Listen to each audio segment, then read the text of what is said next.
Doctor সরকার, আমাদের এই বিশ্বভারতীতে পরম্পরা আছে যে এই ধরনের লেকচার সিরিজের আগে আমরা বেদ গান করি। বেদ গান দিয়ে আমরা সব প্রোগ্রাম শুরু করি। শুধু বেদ গানের সময় আমরা as a mark of respect দাঁড়াই সবাই। গানটা শেষ হলে তারপরে প্রোগ্রামটা আমরা শুরু করবো। যেহেতু আপনি অনলাইন, আমরা আপনার টাইম জানি খুব প্রেশাস, তো let's start with the program if you have no objection. Sure নিশ্চয়। সুমন, শুরু করো। It's 4 o'clock already, তাই তো? Yes sir, right time. শুরু করো। শোনা যাচ্ছে? হ্যাঁ। Clear, Suman the start. আচ্ছা।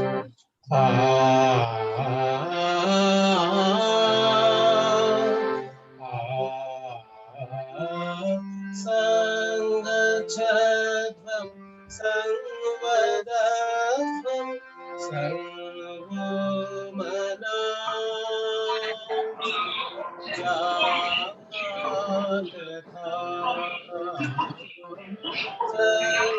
সঙ্গচ্ছধ্বম সংবদধ্বম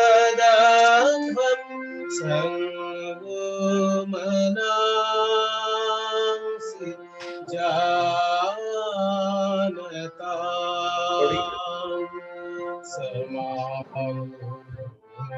সমান্ত্র সমিতি সমানি সমানো মন্ত্র সমিতি সমানি সমানং মন সহচিত্তম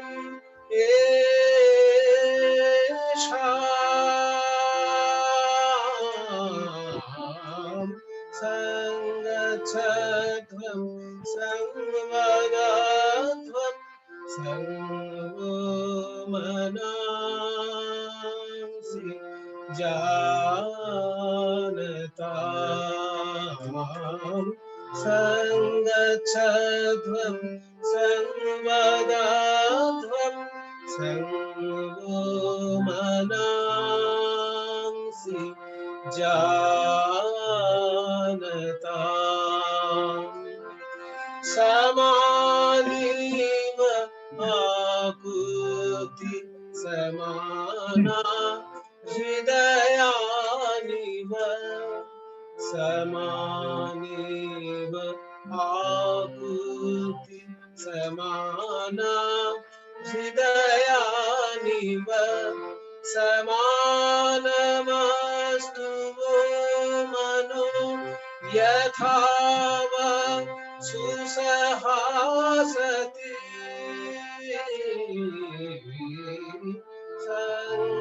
সঙ্গচ্ছধ্বম সংবদধ্বম সর্বমনাংসি জানতাম সঙ্গচ্ছধ্বম সংবদধ্বম সর্বমনাংসি জানতাম।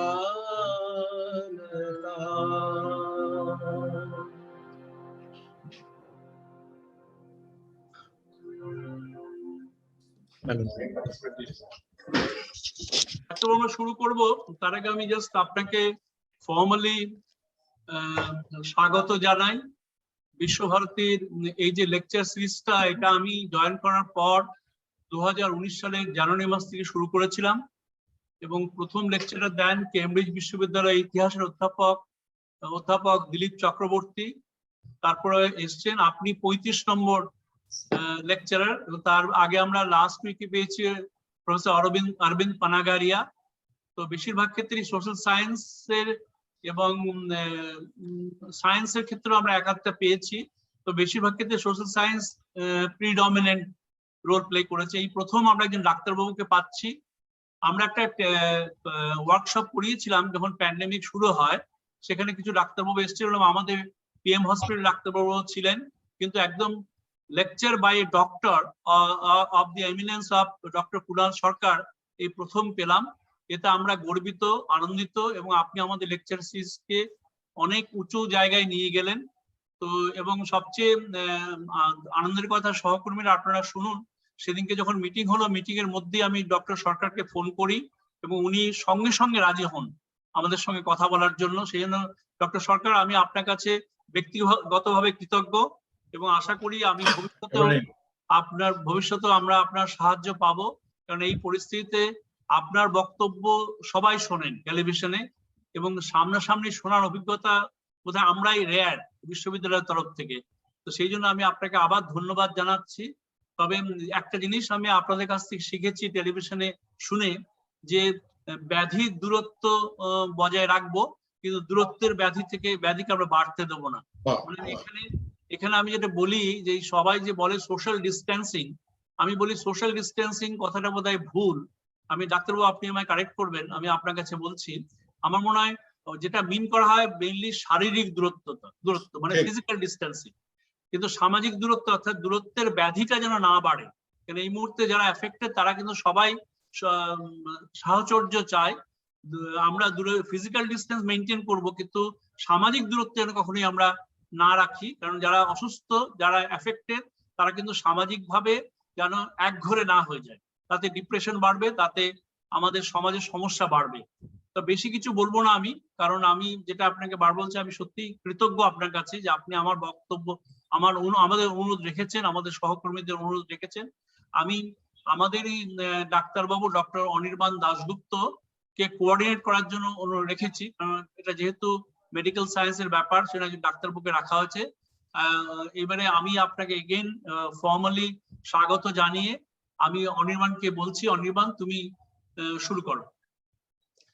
নমস্কার, সবার জন্য শুভেচ্ছা আর প্রণাম উপাচার্যকে, আমাদের শ্রদ্ধেয় উপাচার্য বিদ্যুৎ চক্রবর্তী মহাশয়কে। Is it alright? ঠিক আছে। এবং সেই সঙ্গে আমি জানাই যে আজকে আমাদের মধ্যে পেয়েছি ডাক্তার কুণাল সরকারকে। ডাক্তার কুণাল সরকার এক কথায় বলতে গেলে a living legend nowadays, and he is a double FRCS, MNMS, and senior vice chairman, cardiac surgeon, and currently he is the head of the Medica Institute of Cardiac Sciences. Previously উনি ছিলেন পিয়ারলেসে এবং নারায়ণ বিদ্যালয়তে। He is basically a cardiac surgeon. His areas of special interest is of pump CABG without life support, without heart-lung machine. Next, total arterial grafting surgery, and that too is off pump. এইরকম একজন গুণী মানুষকে আমাদের মধ্যে পেয়ে আমি আর সময় নষ্ট করতে চাই না, সরাসরি টপিকে চলে যাচ্ছি। প্রথমেই ওনাকে বলি যে ওনার স্পিচের পরে একটা কোশ্চেন আনসার সেশন থাকবে, সবাই আমাদের চ্যাট বক্সে কোশ্চেন দেবেন, আমি সেটা ওনাকে কনভে করে দেবো। মাইক্রোফোন দিচ্ছি স্যারকে, ডাক্তার Kunal Sarkar. Anirban, thank you so much, thank you so much. তো আর বিদ্যুৎ বাবুকে আমার আন্তরিক কৃতজ্ঞতা, কারণ আমরা মোটামুটি বাউন্ডুলে ডাক্তার এদিক ওদিক ঘুরে বেড়াই, এই হাসপাতাল সেই হাসপাতালে। তো বয়স এবং সময়ের সঙ্গে সঙ্গে এই হার্টের মধ্যে আমরা যে কলের মিস্ত্রির কাজ করি, ব্লকেজ ঠিক করি, অমুক করি তমুক করি, তো তার সঙ্গে সঙ্গে আমরা কিছু আজকের দিনে বলে যদি পাশের বাড়িতে আগুন জ্বলে, তো আগুনে এক ঘুঁটি জল ঢালতে তো আর গ্রাজুয়েট হওয়ার দরকার হয় না। এদিকে জল আছে, একটা আগুন আছে, হাতে ঘুঁটি থাকলে নিয়ে ধরে ফেলো। সুতরাং আমরা ডাক্তাররা আজকে আমাদের প্রধান পরিচয় হলো we are all creatures of the domain of public health. আজকে মানুষ বিপন্ন, আমাদের সমাজ বিপন্ন, এমন একটা সময় আমরা এসে পড়েছি যেখানে এমন একটা সমস্যা আমাদের কাছে এসেছে। আজকে আর মেডিসিনের কোনো স্পেশালিটি নেই, আজকে আর আমাদের মধ্যে কোনো কম্পার্টমেন্ট নেই। আমরা একই ছাদের তলায় একই সমস্যার সামনে সবাই দাঁড়িয়ে আছি। আর আমার মতো আবার কয়েকজন একটু দুর্মুখ টাইপের মানুষরা তো আমাদের দোষের মধ্যে পড়ে যে মাঝে মধ্যে একটু চিন্তা ভাবনা করি, আর বাধ্যতাটা খুব স্বাভাবিকভাবে আসে না। তো আমাদের বয়স হয়েছে কিন্তু অবাধ্যতাটা ঘুচেনি। তো সেই জন্য কিছু জিনিস বলে ফেলি। তো যদি কিছু বলি যেটা হয়তো অনেকের মনোপুত নয়, সেটা মার্জনা করবেন। তো বাঙালি তো হাজার হোক, বিশ্বভারতীতে বোলপুরে অনেকবার যাই, তো ওখানে একটা লুকিয়ে থাকার জায়গাও আছে, মাঝে মধ্যে যাই। আগে হয়তো বছরে 3-4 বার যেতাম, এখন একবার যেতে পারলে খুশি হই। কিন্তু তার সঙ্গে সম্পর্কটা আলাদা। তার সঙ্গে একটা আত্মীয়তার যেন টান আছে। তাই আপনারা যে সুযোগটা করে দিলেন, আবার বলি সবাইকে যে please accept my personal gratitude, it is an honour. বন্ধুবর যিনি সঙ্গে ছোদ্দাম গাইলেন, তো সঙ্গে ছোদ্দাম গাওয়ার মধ্যে দিয়ে আমরা নিজেদের নিয়ে গেলাম খ্রিস্টপূর্ব 1000 বছরের কাছে, 1000 বিসি। সেই সময় যখন চিকিৎসা হতো, সেই সময় যখন আমরা ডাক্তারি নিয়ে চিন্তা করতে শুরু করতাম, মানুষ কি অসুস্থ হতো না? মানুষ পৃথিবীর বুকে আছে, আজকে মানুষের বয়স হচ্ছে হোমো সেপিয়েন্স, আমার আপনার মতো যারা দুটো পা দুটো হাত নিয়ে ঘুরে বেড়ায়, একটা ব্রেন আছে, তো তাদের বয়স এই পৃথিবীর ওপরে হচ্ছে অ্যাবাউট 120,000 বছরের মতো, 120,000 ইয়ার্স। তো এই 120,000 ইয়ার্স এর মধ্যে এই সংজ্ঞাছাত্রম গানটার মধ্যে দিয়ে আমরা অ্যাবাউট ফিরে গেলাম 1000 বিসি তে। কিন্তু মানুষের যে ইতিহাস না, এই যে আমরা বলি ইতিহাস, মানব সভ্যতা, মাত্র 120,000 বছরের মধ্যে টেনে টুনে আমরা 10,000 বছরের হিসেব পাই। তো কখনো আমরা ভেবে দেখি যে বাকি সময়টা আমরা কি করেছি, কোথায় ইতিহাস ছিল, কোথায় ধর্ম ছিল, কোথায় রিলিজিয়ন ছিল, উই ডোন্ট নো। কিন্তু এই সময়ের মধ্যে অসুখ বিসুখ তো আমাদের পিছু ছাড়ে না, মানুষ জন্মেছে, মানুষ মরবে, তার অসুস্থতা আসবে ইত্যাদি। তো প্রথম দিকে যে সময়ের কথা আমরা বলছি, দ্য ডেপথস অফ আয়রন এজ, সেই সময় চিকিৎসার দায় দায়িত্বটা ছিল পুরোহিতদের উপর, অন দ্য রিলিজিয়াস কমিউনিটি। কারণ অসুখ বিসুখ কে আমরা কি ভাবতাম? দুর্ভাগ্য, ভগবানের অভিশাপ। অমুক দেবতা আমার আপনার ওপর অসন্তুষ্ট হয়েছে, তাই কারো এপিলেপসি হচ্ছে, কারো কাশি হচ্ছে, কারো জ্বর হচ্ছে, কেউ পেটের ব্যথায় মরে যাচ্ছে।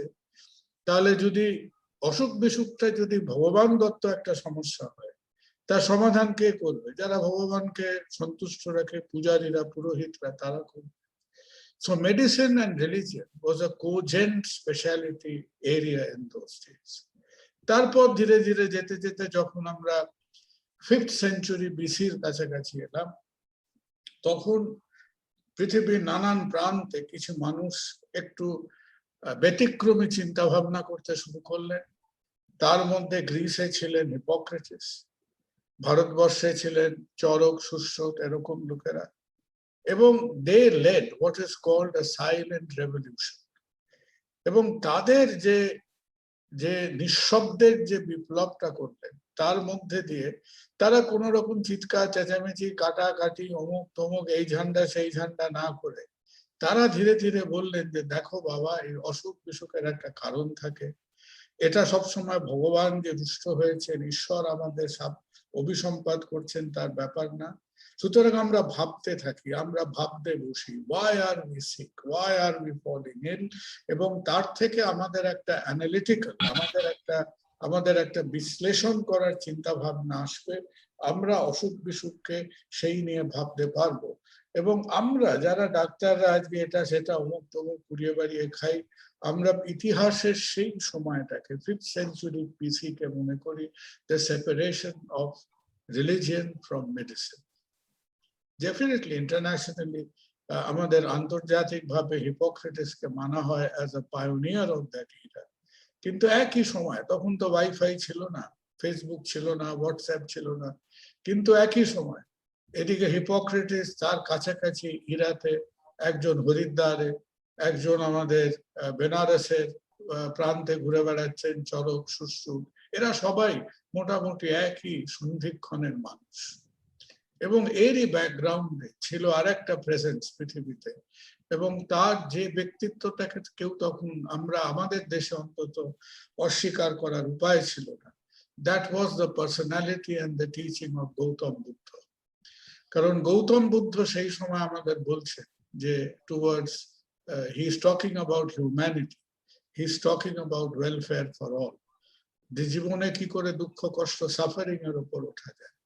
তো এরকম একটা ব্যাকগ্রাউন্ডের মধ্যে দিয়ে আজকের যে তথাকথিত মডার্ন মেডিসিন, সেই মেডিসিনের যাত্রা সেই সময় শুরু হলো। এবং সেই সময় তো এই যে আজকে আমরা একটা প্যান্ডেমিকে নাজেহাল হচ্ছি, তিত বিরক্ত হচ্ছি, চারিদিকে এত দুঃখ কষ্ট সাফারিং মৃত্যু দেখছি, তো টাইম টু টাইম যতদিন মানুষ আছে পৃথিবীতে, যতদিন জীব আছে পৃথিবীতে, ততদিন এই রকম একটা সাইক্লিক্যাল এপিসোড অফ অসুখ বিসুখ এপিডেমিক প্যান্ডেমিক বিভিন্ন ভাবে আমাদের উপর দিয়ে গেছে।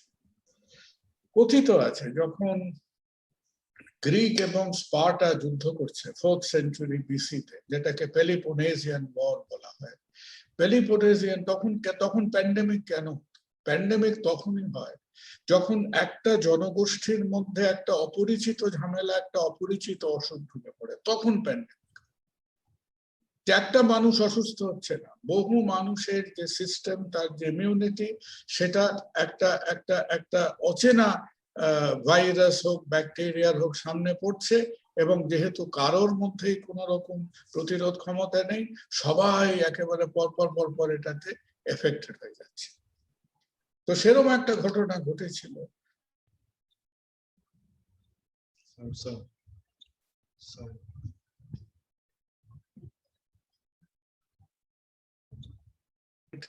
এরা বসে তখন তারা নিজেদের মধ্যে ডিবেট করছেন, আলোচনা করছেন, করছেন।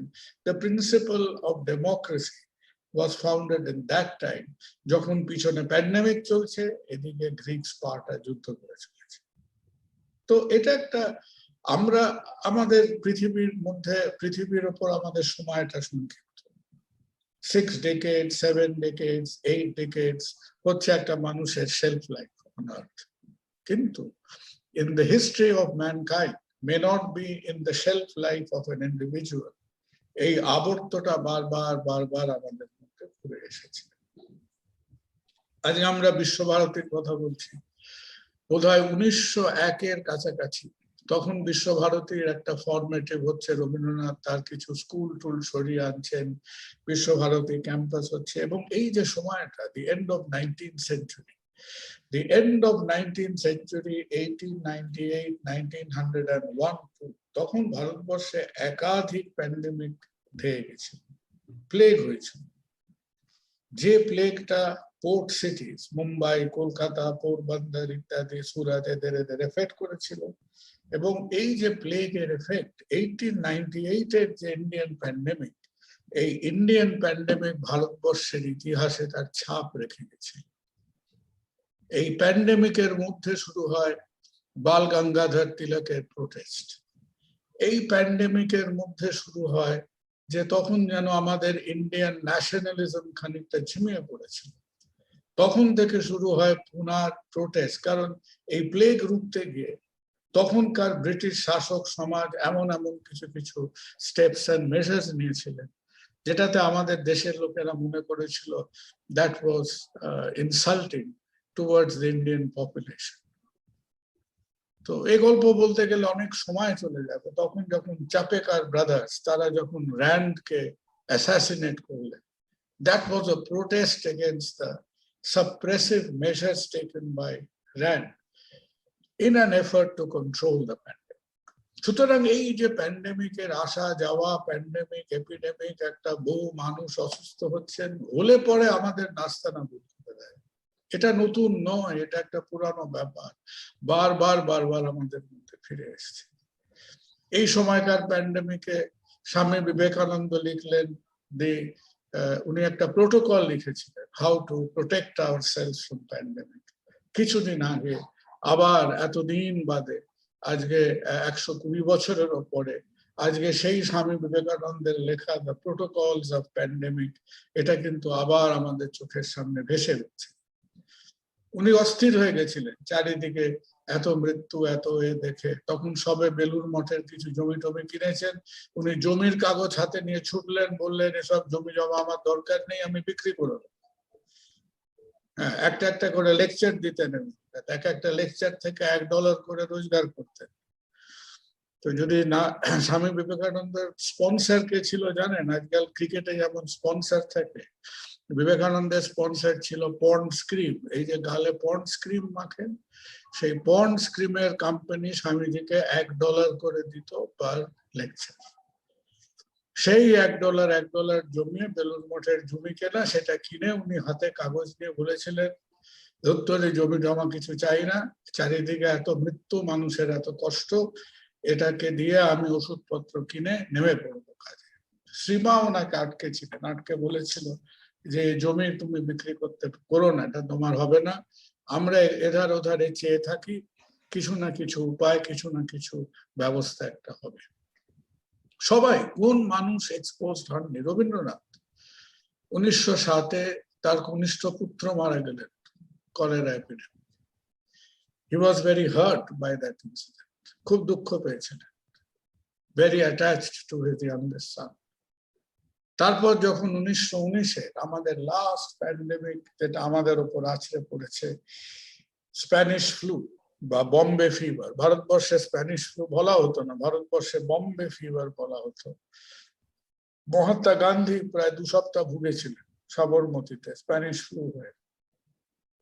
রবীন্দ্রনাথ শান্তিনিকেতনে উনি নিজে হাতে কোণে নানান রকম পাচন টাচন তৈরি করে আশ্রমিকদের খাওয়াতেন, এবং পরবর্তীকালে উনি বলতেন যারা আমার ওষুধ খেয়েছিল তাদের কিন্তু জ্বরজারি হয়নি, যারা বাইরের ডাক্তারের ওষুধ খেয়েছিল তাদের হয়েছে। তো রবীন্দ্রনাথ আবার যদি আমাকে বা অনির্বাণকে হাতে পেত তাহলে কিন্তু আমাদের সঙ্গে উনি ঝগড়া করতেন, কারণ রবীন্দ্রনাথ আদৌ খুব একটা ওই সাহেবী ওষুধপত্রে বিশ্বাসী ছিলেন না।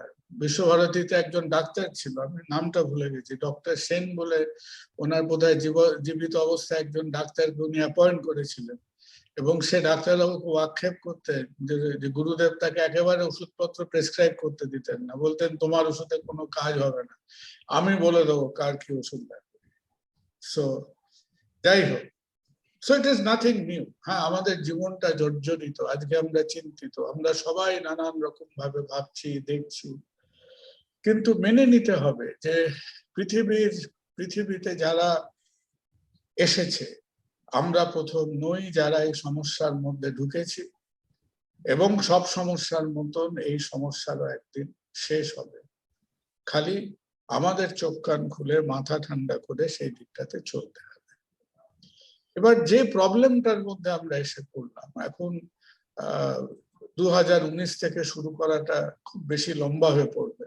খালি যেটা সবাই হয়তো একটু ইন্টারেস্ট লাগবে সেটা হলো যে মাঝে আমরা বলতে শুরু করেছিলাম যে এটা একটা ভেক্টর মিডিয়েটেড প্যান্ডেমিক, যে কেন এই প্যান্ডেমিকটা হলো, কারণ আমাদের মধ্যে এমন একটা ভাইরাস, সেই একই গল্প, আমাদের মধ্যে একটা ভাইরাস এসে পড়লো যে আমার আপনার অপরিচিত, একেবারে আননোন টু আস, এবং এতদিন কথা হচ্ছিল যে সেটা গেছিল, কারণ আমরা যখন এনভায়রনমেন্টাল ভায়োলেশন করি, এইটা আমার জমি, প্রকৃতি আমার আপনার একটা জমি দাগ দিয়ে রেখেছে, যেমনি আমি সেই জমিটা দাগটা করি অন্যদিকে যাব, অন্য জীব জগতের অন্য জন্তু টন্তু অন্য অ্যানিমালস এর এরিয়াতে আমি প্রবেশ করব, তখন অবধারিত ভাবে তার যে সংক্রামক যে ভাইরাস ব্যাকটেরিয়া তার শরীরে আছে সেটা আমার শরীরে আসবে, এবং আমার শরীরের কাছে সে অজানা, তাই আমার থেকে খুব সহজে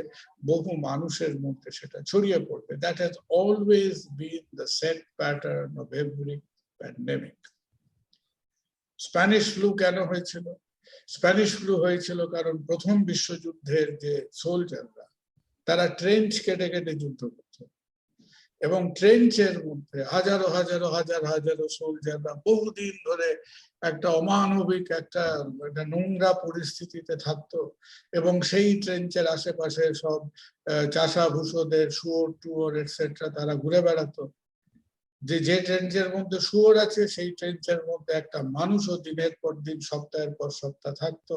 সেখান থেকে human to the pig, swine, একটা স্পিসিস ব্যারিয়ারটা ব্রিচড হলো, এবং প্রথম বিশ্বযুদ্ধ থেকে শুরু হলো সোয়াইন ফ্লু, যেটা পরবর্তী, তখন আমরা ব্যাকটেরিয়াও জানি না, ভাইরাস জানি না।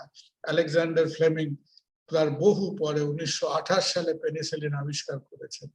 তো তখন আমাদের খুব একটা জ্ঞান বুদ্ধি এই বিষয়ে ছিল না, এবং ধীরে ধীরে তখন at the end of second world war সোলজাররা তারা নিজেদের মধ্যে ক্যারি করছে, তারা বুঝতে পারছেন না, তারা নিজেদের দেশে এদেশ ওদেশে যেতে শুরু করলেন, এবং তাদের মধ্যে দিয়ে সোয়াইন ফ্লুটা ছড়িয়ে পড়লো। বম্বে ফিভার কেন বলতো? কারণ ভারতবর্ষে যত সোলজাররা জীবিত হয়ে ফিরেছিল ফার্স্ট ওয়ার্ল্ড ওয়ার থেকে, they all came back via the port of Mumbai. সুতরাং লোকে এইটুকু বুঝতে পেরেছিল যে মুম্বাই পোর্ট থেকে অসুখটা ছড়াচ্ছে, so the name was Bombay fever.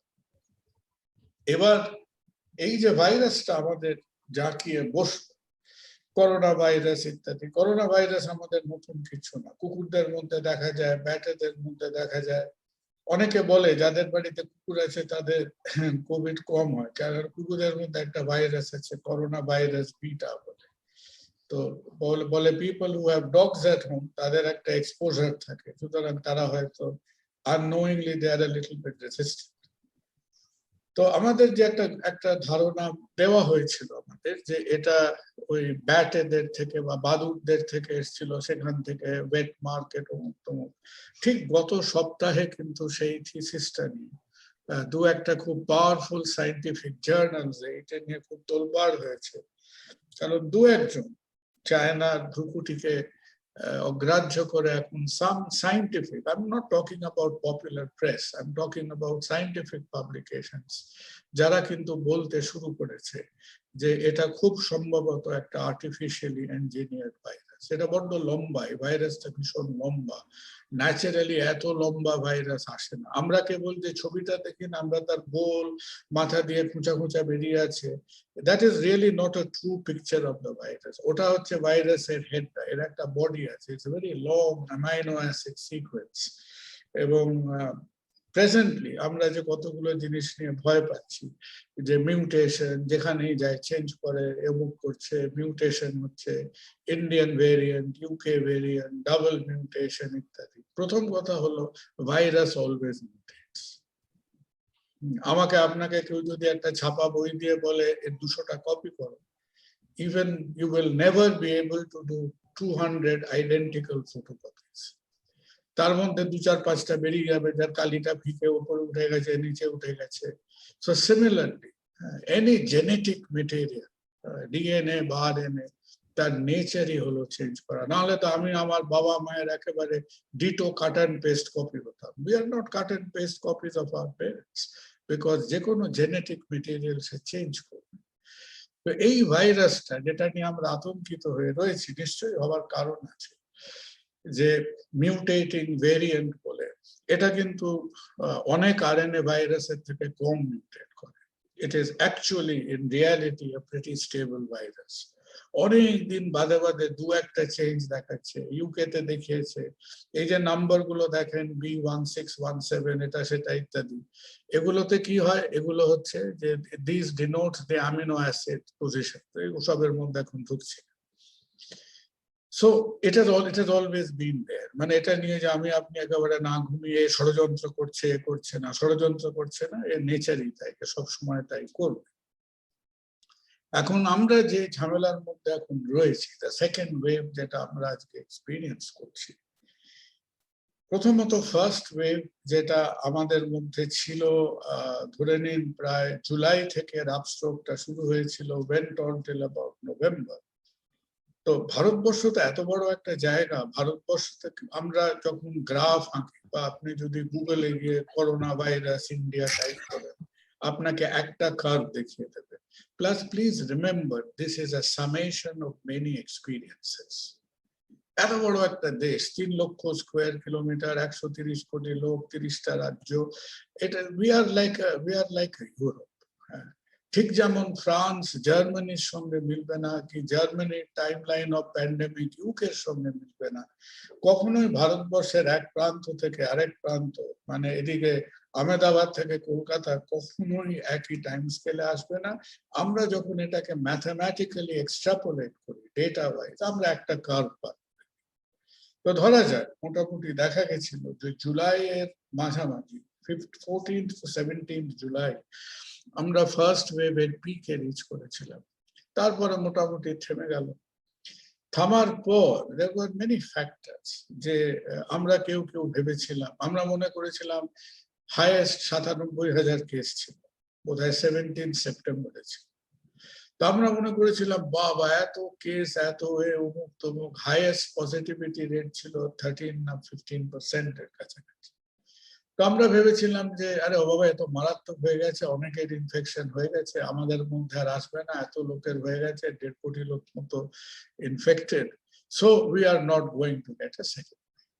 হ্যাঁ, এখন পাণ্ডিত্য করে লাভ নেই, আমরাও ভেবেছিলাম কিছু, কারণ কোন মানুষ ইচ্ছে করে তার বিপদ চায়? কেউ চায় না। এবং কিছুটা আমাদের পলিসি মেকার যারা, আমাদের দেশের কাণ্ডারি যারা, কিছুটা তাদের মধ্যে জিনিসটা ঢুকে পড়েছিল। এবং তার মধ্যে মধ্যে আমরা কতগুলো ডেফিনেটলি কতগুলো আমাদের পলিসি ডেফিসিটস রয়েছে, কারণ কোনো মতেই এতগুলো ইলেকশন করা সেই সময় আমরা উচিত হয়নি, not the way we did it. তারপরে আমাদের যে কুম্ভ মেলা এটসেট্রা গুলো করা হলো, মেনি, একটা কুম্ভ মেলার দিকে আঙুল তুলে লাভ নেই, কতগুলো বিয়ে বাড়ি হয়েছে আপনি যদি অ্যাড করেন। হ্যাঁ, 2টো লোক বিয়ে করবে, তার জন্য আমরা আমাদের একটা 500 লোককে বিয়েতে নেমন্তন্ন করা মানে হচ্ছে যে বাকি 498 লোকটার কি দরকার সেখানে? সেই তো কিছুদিন বাদে ঝগড়াঝাটি, চুলোচুলি, হেনাদানি শুরু হবে। তো যাই হোক, আমাদের এটা জাতীয় বদভ্যাস। তো আজকে আমরা কুম্ভ মেলার পিছনে পড়েছি, ঠিক আছে, সেটা দৃশ্যত, it is a visual example. আপনি যদি দিল্লি, কলকাতা, মুম্বাই, কলকাতাতে অত হয়, দিল্লি মুম্বাইতে যে রেটে নভেম্বর থেকে ফেব্রুয়ারি অব্দি বিয়ে হয়েছে, যদি অ্যাড করে যে তো মানে কুম্ভ মেলা ইন্টু 500 টাইমস হবে। তো এই সমস্ত কাজকর্মের জন্য কি হলো যে একটা ছিল আমাদের শ্লথতা, there was various loopholes in policy making, বড় বড় ইভেন্ট হচ্ছে, ইলেকশন হচ্ছে, এবং এরই সুযোগে যেটা হলো যে দুটো জিনিসের মধ্যে হয়েছিল, যে পাঞ্জাব কিন্তু কখনোই সেই অর্থে খুব একটা ঠান্ডা হয়, কারণ পাঞ্জাবে যেটাকে ব্রিটিশ স্ট্রেন বলা হয়, বা পাঞ্জাবের বহু মানুষ ইউকেতে কাজ করেন, এবং যেমনি ফ্লাইট খুলে দেওয়া হলো এধার ওধার যাতায়াত করতে, কখনোই দেখবেন যে পাঞ্জাব এবং কেরালা এই দুটো প্রদেশে কখনো জিনিসটা বেস লাইন টাচ করবে না। কেন করবে না? বিকজ দে আর কনস্ট্যান্টলি, দে আর, মানে বাঙালিরাও অনেকে পালিয়ে টালিয়ে এদিকে বসে আছে, কিন্তু বাঙালিরা এত ঘন ঘন যাতায়াত করে না, like the Gulf and Kerala and like UK, it's at UK, Canada and Punjab, এদের মধ্যে লোকেরা হাঁচি কাশিতে যাতায়াত করে। So they are so connected with the outside world যে এদের একেবারে আপনি ইন্টারকানেক্টিভিটি এবং প্যান্ডেমিককে বেসলাইন টাচ করানো খুব কঠিন। সো পাঞ্জাবে ইউকে স্ট্রেনটা ভেতর ভেতর বাড়ছিল, এবং যেখানে গল্পের যে পার্টটা আমরা মিস করে গেছি সেটা হলো মহারাষ্ট্রতে, আপনার বিদর্ভা এরিয়াতে, বিদর্ভা, অমরাবতী, এই সব কিছু ডিস্ট্রিক্টে, কিন্তু সেখানেও কিন্তু আমরা জিনিসটাকে অতটা আমরা we could not bring it under control, এবং ডিস্টিংক্টলি আমরা দেখছিলাম যে there were 3-4 ডিস্ট্রিক্টস যাদের মধ্যে মাঝে মধ্যেই কেস দেখা যাচ্ছে। এটা শুধু কেসের সংখ্যা না, actually it is now believe যে এই যে আমরা B1617 ইন্ডিয়ান ডাবল মিউটেশনের কথা বলছি, সেটা খুব সম্ভবত was there and was detected way back in October, November, but আমরা দুটো জিনিসকে কোরিলেট করতে সময় লেগে গেছে। আমরা কিছু উদ্ভট প্রজাতি দেখছি, এদিকে ইনফেকশন বাড়ছে। এবার অচেনা যেমনি আমি একটা ভাইরাল স্ট্রেন দেখবো, তখনই কিন্তু তার মানে এ সুযোগ খুঁজছে, এই আড়ালে আবডালে আবার আমাদের আমাদের ইমিউনিটির, আমাদের প্রিকশনের ফাঁক ফোকর সে খুঁজে বেড়াচ্ছে, যা করে সে নিজের বংশবৃদ্ধি করবে। আমার ভাইরাসটাকে প্রয়োজন নেই, ভাইরাসের আমাকে প্রয়োজন আছে, কারণ আমার মধ্যে যতক্ষণ না ভাইরাল পার্টিকেল গুলো বাড়ছে, সেটা না বাড়তে পারলে that virus particle is gone, সে অবলুপ্ত। তাহলে এরকম অবজারভেশন গুলো ঠিক আমাদের চোখে পড়েনি। আর এই যে আমরা ভেরিয়েন্স, মিউটেশন, 16-17 হেনা তেনা এগুলোকে ডিটেক্ট করবো, কি করে করবো? Through a process called genomic analysis. আজকে আমার জ্বর হয়েছে, লোকে আমাকে বলবে নাকে সোয়াব দিয়ে একটা আরটিপিসিআর ছাড়াও কিছু টেস্ট আছে, র্যাপিড অ্যান্টিজেন আছে, কার্ট্রিজ বেসড একটা টেস্ট এসছে, সিবি ন্যাট বলে ইত্যাদি আছে। এবার মনে রাখবেন, এই যে আমরা বিভিন্ন সাবটাইপস এর কথা বলছি, এগুলো জানতে গেলে আমাকে একটা আরটিপিসিআর স্যাম্পলকে নিয়ে তার উপরে আবার নেক্সট লেভেল অফ টেস্টিং করতে হবে, যেটাকে বলা হয় জিনোমিক অ্যানালিসিস। এই জিনোমিক অ্যানালিসিসের প্রয়োজনীয়তা ডেফিনেটলি আমাদের গভর্নমেন্ট এবং সায়েন্টিফিক ইনস্টিটিউশনস দে রিয়েলাইজড, এবং 5টা না 7টা আপনাদের মতো ইনস্টিটিউশনকে একসাথে করে there was a consortium of genomic analysis bodies called INSACOG, এবং INSACOG এখন বলছেন যে INSACOG was helped in a big measure by Center of Disease Control USA, যারা সিয়াটলে বেসড, CDC, অ্যান্টনি ফৌচি, যাদের নাম সবসময় শুনছি, তারা কিন্তু যে something is wrong somewhere, তারা এখন বলছেন যে they got the hint from way back in October. They tried to tell different people যে look, something is not right, এই অঙ্কটা মিলছে না, সংখ্যাটা আমাদের কমে এসছে, প্যান্ডেমিকটা দেখে মনে হচ্ছে ভদ্র ব্যবহার করছে, তাহলে এই জিনোমিক ভেরিয়েন্ট গুলো কেন আসছে, এটা কি আবার আমাদের বিপদে ফেলতে পারে? তো যাই হোক, আমাদের কয়েক মাসের একটু হাঁপ ছাড়া জায়গা দিয়ে আবার থ্রু মহারাষ্ট্র, দেন থ্রু দিল্লি, দেন তার আবার একটা এক্সপ্লোশন শুরু হলো, and that explosion really started from end of March, and by April it was full blast. Many of us think, আমরা ভাবি যে ওরে বাবা, আগের বার তো পিক ছিল 97, তাহলে এবার কেন 3.5 lakh 4 lakh etcetera. Second wave বা second instalment is always worse than the first instalment, কারণ আগের বার যে শুরু হয়েছিল, যে সিডটা আমি আপনি দিয়েছিলাম, that had to come from outside. 1টা 2টো 3টে 4টে করে শুরু হয়েছিল। এখন কি হয়েছিল, এখন যথেষ্ট মাত্রায় সেটা আমাদের মধ্যে লুকিয়ে চুরিয়ে বসেছিল, সে খালি তার মাল্টিপ্লাই করার একটা সুযোগ ছিল, এবং যেমনি আমরা তার হাতে সেই সুযোগটা তুলে দিলাম, সে লাইক মানে একেবারে মানে হাসি মুখে বদান্যতায় সে সেই অপরচুনিটিটা এক্সপেক্ট করে এই সমস্যাটা ক্রিয়েট করে। এবার বাকিটা আপনারা দেখছেন, আমরাও চোখে দেখছি কি বিরাট বিরাট সংখ্যা। Let us clarify a few points, যে ডিফারেন্সেস গুলো কি। প্রথম কথা হলো যে আমরা মানুষকে তো একেবারে মানে সে একেবারে চুল ছিঁড়বে, দুঃস্বপ্নে ঘুমবে না, এটা কেউ চায় না, বাট আমরা ডেফিনেটলি দেখছি যে তার যে চরিত্রটা পাল্টেছে, তার ক্লিনিক্যাল ম্যানিফেস্টেশন। প্রথমত হচ্ছে এবারের সিমটম গুলো কিন্তু অনেক আলাদা। এবারের মধ্যে এই যে প্রথম থেকেই কতগুলো অদ্ভুত জিনিস হচ্ছে, চোখ লাল, যেগুলো আগে হয়নি, চোখ লাল হচ্ছে, সর্দি হচ্ছে। It is somehow trying to disguise as a classical viral fever. মজার কথা হলো বোথ ইউরোপ অ্যান্ড এশিয়াতে যবের থেকে কোভিড দাপিয়ে বেড়াচ্ছে, তবের থেকে কিন্তু ইনফ্লুয়েঞ্জা কমে গেছে। লাস্ট উইন্টার কেন হয়েছে আমরা এখনো জানি না, আমরা কিন্তু অনেকেই ভেবা জায়গা খেয়ে আছি। When Europe calculated their deaths, they presumed যে আমার কোভিডে 10 লক্ষ মারা যাবে, ইউরোপে ইনফ্লুয়েঞ্জায় 5 লক্ষ লোক মারা যাবে, but the 5 lakh deaths from influenza never happened. হ্যাঁ, একটা বড় গুন্ডা ঢুকলে ছোট গুন্ডাকে চাপিয়ে দেয়। আমাদের দেশেও কিন্তু দেখবেন যে maybe it has something to do with habits. এই যে childhood influenza fever, childhood respiratory diseases, গত বছরটা প্রায় হাওয়া হয়ে গেছিল, নট দেয়ার। পিডিয়াট্রিশিয়ানরা অনেকে পেশেন্ট পাচ্ছিল না, কারণ এই মাস্কটা টানা লকডাউন করে। So somehow the bigger evil is suppressing the smaller problem.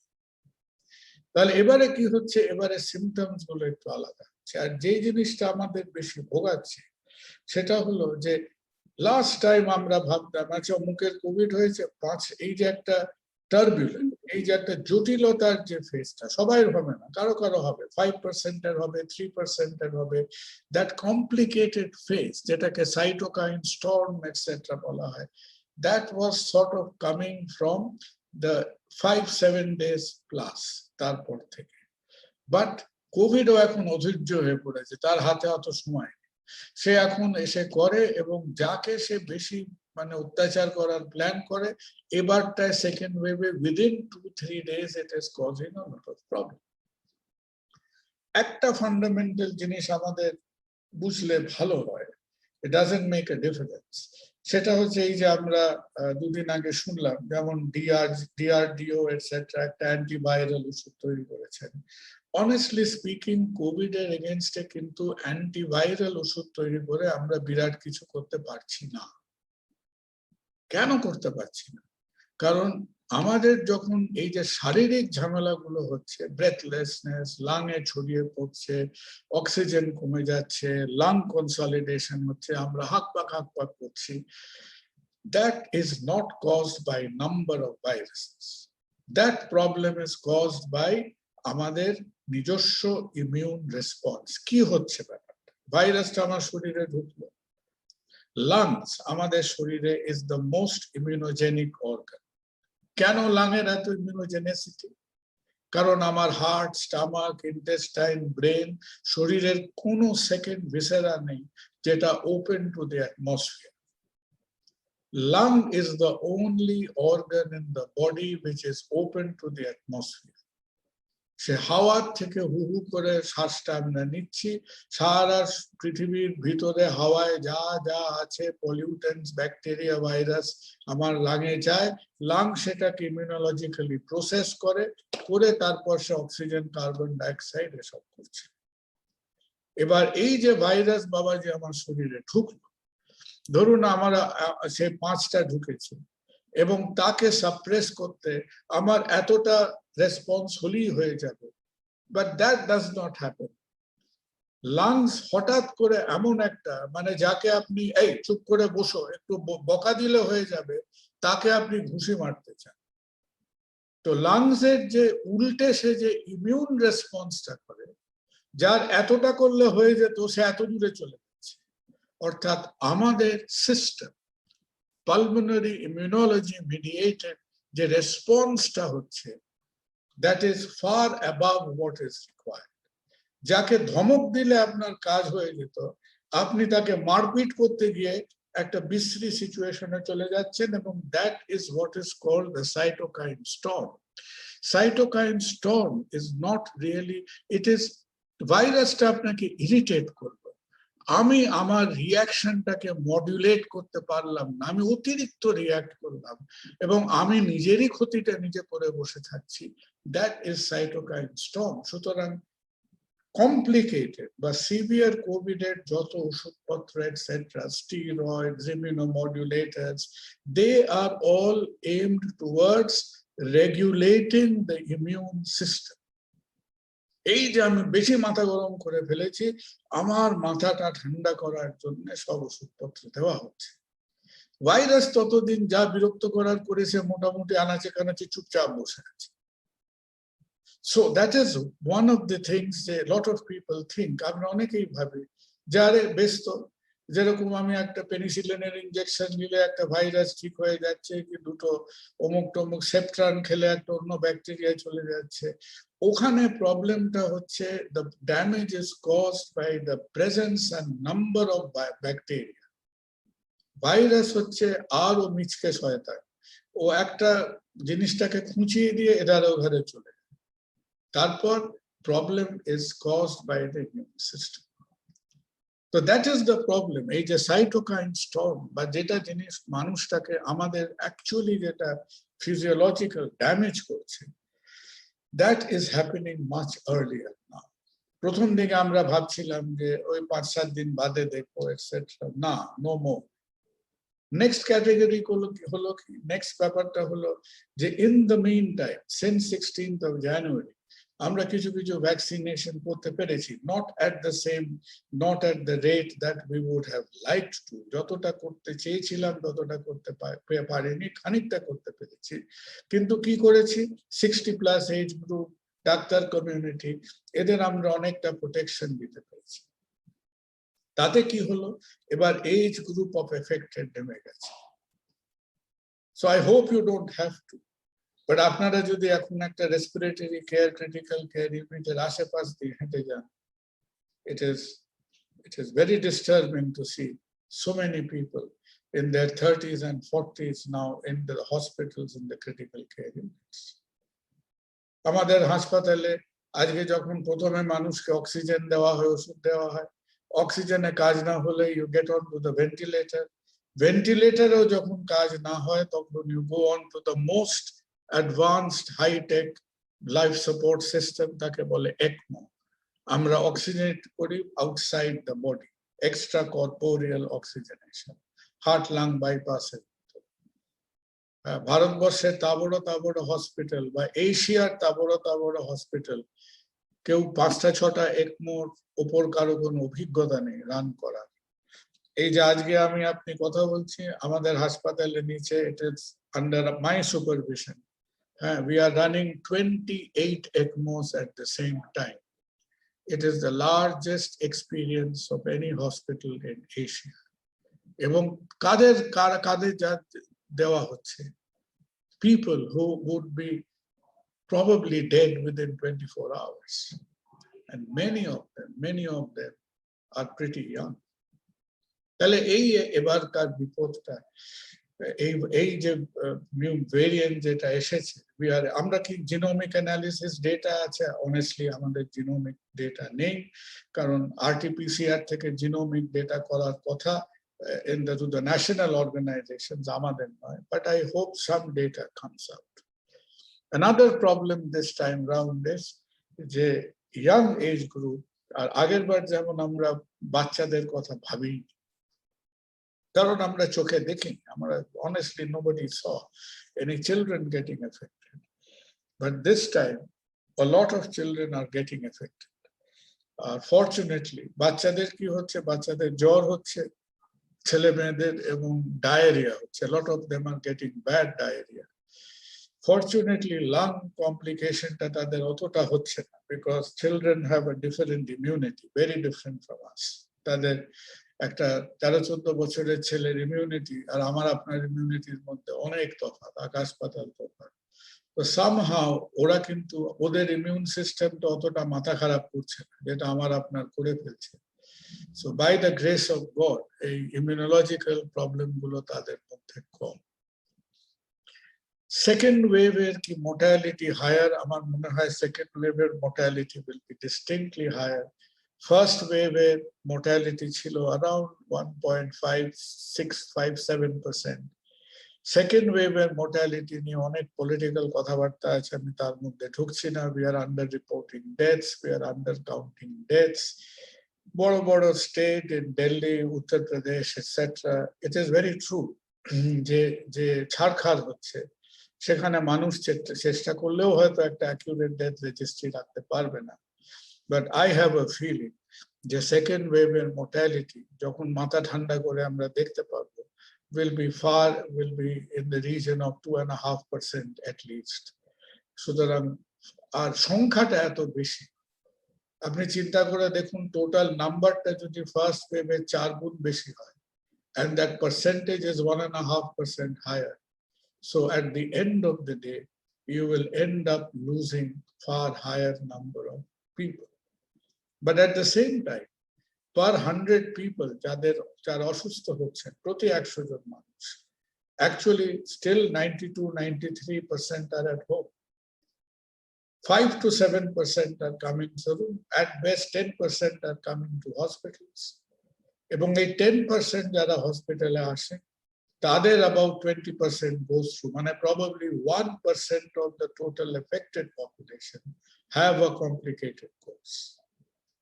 Bakira are still low-grade symptoms, they are still asymptomatic. Kintu definitely time ta short hoyeche, age group ta next. Medicines, we don't have very many extra medicines this time. Kintu ei je prothom dik theke ekta disturbance noticed hocche bole physician ra kintu both on clinical grounds and on blood reports we are definitely tending to use more steroids. Steroids are tao pawa jay সহজলভ্য ওষুধ, দাম খুব বেশি নয়, কিন্তু carefully use করতে হয়। Steroids give good result. Steroids এর একটা ঝামেলা হচ্ছে বেশি স্টেরয়েড দিলে আবার সেকেন্ডারি ইনফেকশন হবে, তারও একটা বিপদ আছে, তো সেটা মাথায় রাখতে হবে। এখন before we end, we will touch on one more thing, which is vaccination. Vaccine সম্বন্ধে আপনারা বাই দিস টাইম অনেকেই জানেন যে it was a very rapid development of vaccines. Smallpox পৃথিবীতে কতদিন ছিল? How long was smallpox on the in the human community before smallpox was eradicated? Smallpox was in the human community for 7,000 years.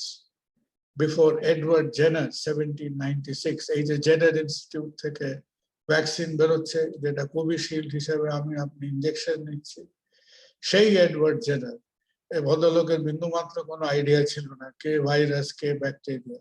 সে খালি দেখছিল যে যারা গরুদের সঙ্গে থাকে, মিল্ক মেয়েটা যারা, যে মেয়েরা গরুর দুধ দোয়, তাদের কেন স্মল পক্স হয়? ও বারবার এটাই ভাববে কি হলো। আর এটাও দেখে বার করলো যে যারা গরুর দুধ দোয় তাদের হাতে ব্লিস্টার হয়, কিন্তু স্মল পক্স হয়। সেইটা কোরিলেট করে ও এই ভ্যারিওলা বা কাউ পক্সটাকে জেমস ফিটস বলে একটা 8 বছরের ছেলেকে, এবং সেখান থেকে vaccination rational. It is not scientific, কারণ he had no idea K virus K bacteria, কিন্তু এই প্রিন্সিপালটা উনি এস্টাবলিশ করলেন। এবং 5,000 বছরের উপর যে অসুখটা মানুষকে রাস্তা নাবুদ করেছে, সেই অসুখটাকে একটা সিম্পল লজিক্যাল অবজারভেশন কি হল। আর কেবল যে আমাদের দেশে মাথা গরম করা লোক আছে তা নয়, সব জায়গায় আছে। তো যখন 2-4 বছর পরে, it's a very interesting story, so I wanted to tell you this. By the time everybody said যে এডওয়ার্ড জেনার কি বিচক্ষণ মানুষ, ভ্যাকসিনটা আবিষ্কার করেছেন বলে এত হাজার হাজার লক্ষ লক্ষ লোক জীবনে বেঁচে গেল। তো আপনারা যারা নিশ্চয়ই ইংল্যান্ডে ঘোরাফেরা করেছেন, লন্ডনের সেন্টারে ট্রাফালগার স্কোয়ার বলে একটা জায়গা আছে, নেলসনের একটা স্ট্যাচু আছে ট্রাফালগার স্কোয়ার। তবে বহু লোককে জিজ্ঞেস করেছে আপনি কখনো নেক্সট টাইম ট্রাফালগার স্কোয়ারে গেলে দেখবেন নেলসন স্ট্যাচু সাউথ ওয়েস্ট কর্নারে একটা জায়গা আছে, ওখানে প্রিন্স অ্যালবার্ট বলেছিলেন এত বড় লোক, এত বড় ডাক্তার, আমাদের এত হাজার হাজার লোককে বাঁচিয়েছে, তো তার একটা স্ট্যাচু উনি ওখানে এসে বসিয়েছিলেন জেনারের যেমনি স্ট্যাচু বেরোলো, তখন জেনার মারা গেছেন, 10-20 বছর হয়ে গেছে, পাবলিক মেমোরি সব। তো যারা সব ওই মিলিটারির লোকজন তারা আছে, তারা বললো হ্যাঁ একটা ছাপোষা ডাক্তার কি একটা কাউ বক্সে 2 ফোঁটা অন্য লোকের গায়ে ইঞ্জেকশন দিয়ে দিয়েছে, তার স্ট্যাচু কখনো কেউ ট্রাফালগার স্কোয়ারে বসায়? তারা রাত্রির বেলা লাঠি সোটা নিয়ে প্রায় জেনারেল স্ট্যাচুটা ওখানে ভাঙতে বসছিল। তো তখন প্রিন্স অ্যালবার্ট সেই জেনারেল স্ট্যাচুটা বুকে করে নিয়ে গিয়ে সাউথ কেনসিংটন গার্ডেন্সে বসায়। So next time you go in London and you're interested about vaccination, South Kensington Gardens e gele dekhben je you can see je general স্ট্যাচুটা, যেটা ট্রাফালগার স্কোয়ার থেকে রাতের অন্ধকারে লোকে ওটাকে মেরে প্রায় ভেঙে দিচ্ছিল। সো এই যে ডাক্তার পেটানোর যে অসুখটা, সেটা কলকাতাতে প্রথম নয় আর কি, বাংলাদেশে প্রথম নয়। তো শুধু লোকে ডাক্তার পেটাতো না, ইংল্যান্ডের লোকে ডাক্তারের স্ট্যাচুটাকেও পেটাতে চলে গেছিল। Anyway, so that story apart, you see, vaccine আমাদের যেখানে এখন নিয়ে এসছে, কয়েকটা শর্ট কোয়েশ্চেনের আনসার মানে আপনাদের বলার চেষ্টা করি যে ভ্যাকসিনটা কি প্রোটেক্ট করছে। দেখুন, there is lot of scientific and statistical evidence যে vaccines are protecting and protecting very well. ধরুন যে কোনো একজন মানুষ, আমি যদি one of them হই, এখন I get exposed to the COVID situation few times every day, আমার যদি চান্স থাকতো ইনফেকশন হওয়ার everyday 1 in 100, তাহলে আমাদের সেই চান্সটাকে সে করে দিচ্ছে 1 in 15,000 বা 1 in 20,000, right? Next issue is যে তার মানে 20,000 জনের মধ্যে একজন হবে। আমাদের দেশে 20,000 লোক ইজ নট আ লট। আপনি দুটো রাস্তা এদিক ওদিক গেলে 20,000 লোক পেয়ে যাবেন। So in spite of it আমরা কিছু ব্রেক থ্রু ইনফেকশন দেখব, কিন্তু ভ্যাকসিনস এর যেটা মেইন রোল প্লে সেটা হচ্ছে টু প্রিভেন্ট কমপ্লিকেটেড ডিজিজ, এবং তার চান্স ইজ অলমোস্ট প্রায় 1 in 50,000। বাট আবার এক কথা যে আমার আপনার সারা শহরের এই যে খবরাখবর আসে, 1 in 50,000 is not such a big number, 2-1 জনের হবে। তাহলে কোনো ওষুধ অব্যর্থ নয়, ভ্যাকসিন অব্যর্থ নয়। সেই কারণে ভ্যাকসিন নিলেও আমাদের self protection, mask, etc. use করে যেতে হবে। Vaccine is like a seat belt. আমি আপনি সিট বেল্ট পরে গাড়ি চালাই, এখন সিট বেল্ট পরলে আমি গিয়ে বোকার মতো একটা লরির পিছনে গিয়ে গাড়িটাকে লাগিয়ে দিলাম, সিট বেল্টের দোষ নয় সেটা। কিন্তু সিট বেল্ট পরে থাকলে যাতে আমার ইন্টারনাল ইনজুরি না হয়, যাতে আমার হেড ইনজুরি না হয়, যাতে আমার ইন্ট্রা অ্যাবডোমিনাল ইনজুরি না হয়, it will prevent from that. তাহলে ভ্যাকসিনের কথাটা ভাবলে সিট বেল্টের মতো ভাববে।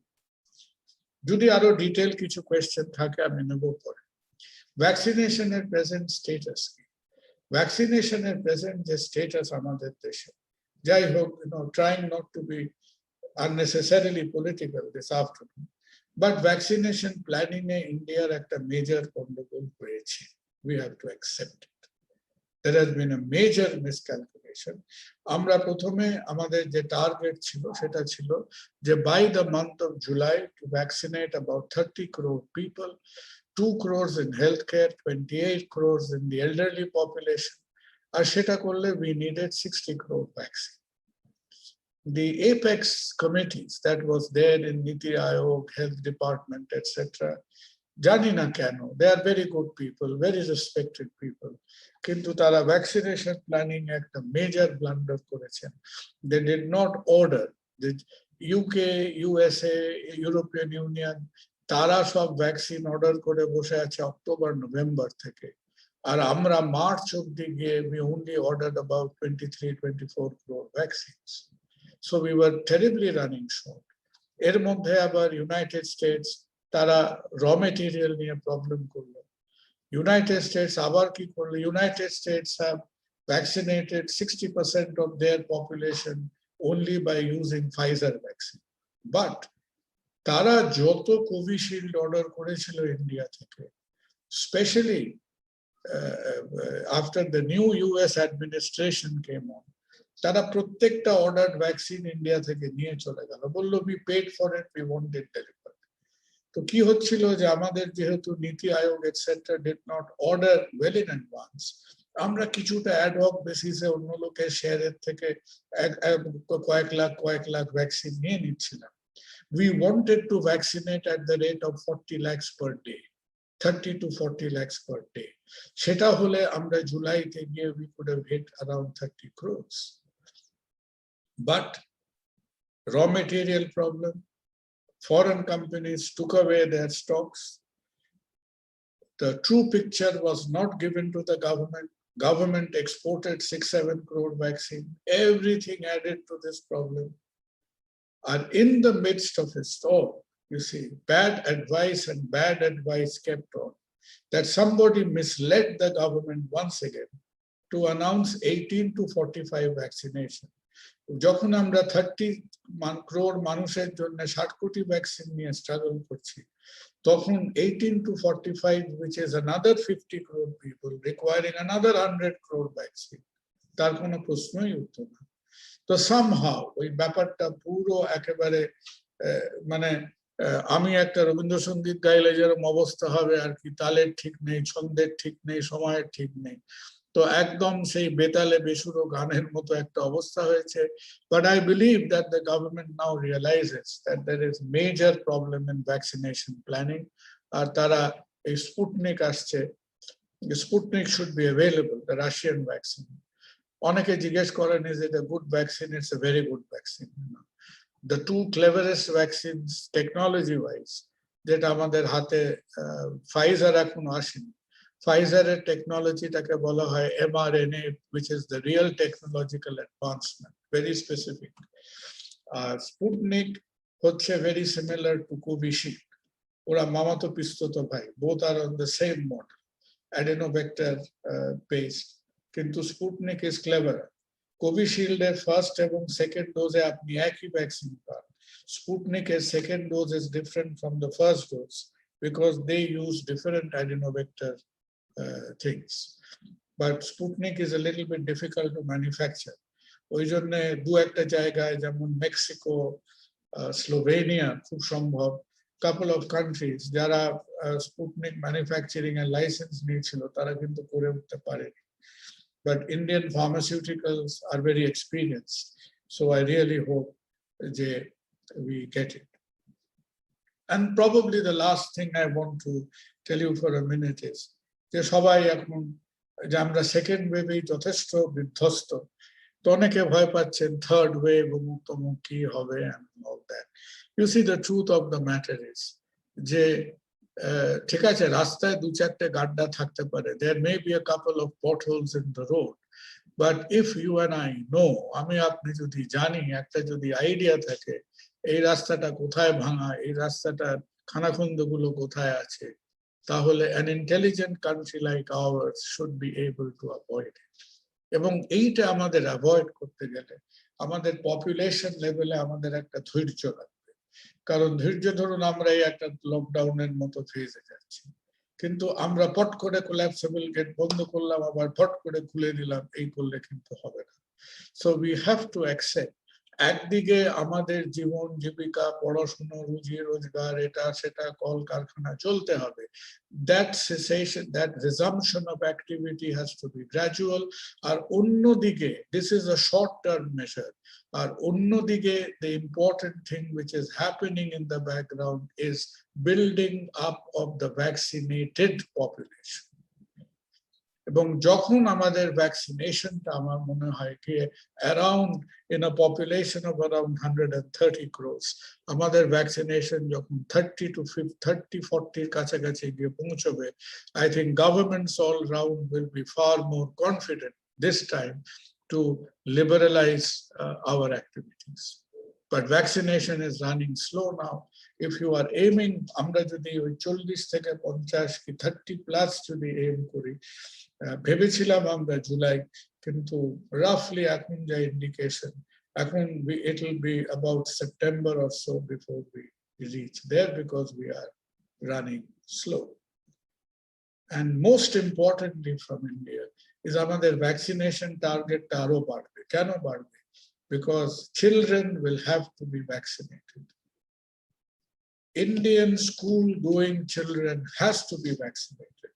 কারণ সেটা না করলে আমাদের মতো একটা young students, both schools and college students, university students have to be vaccinated, and that has to be done with a priority.